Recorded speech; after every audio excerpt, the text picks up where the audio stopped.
আসসালামু আলাইকুম গাইস, দেখেন আলু বোখারা গাছ, দেখেন কত সুন্দর। ওই দেখেন আলু বোখারা ধরে রয়েছে। ঠিক আছে, এটা সৌদি আরব তাইফে। এই যে আমি গড়ে লইছি আলু বোখারা গাছ, দেখেন কত সুন্দর, কত সুন্দর ধরে রয়েছে আলু বোখারা গাছ। সৌদি আরব তাইফে দেখেন কত সুন্দর সুন্দর রয়েছে বোখারা, পাইকা রয়েছে।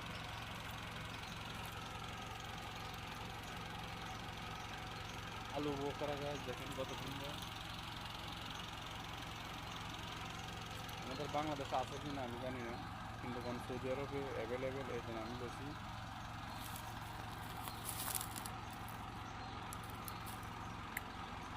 খুব টেস্টি।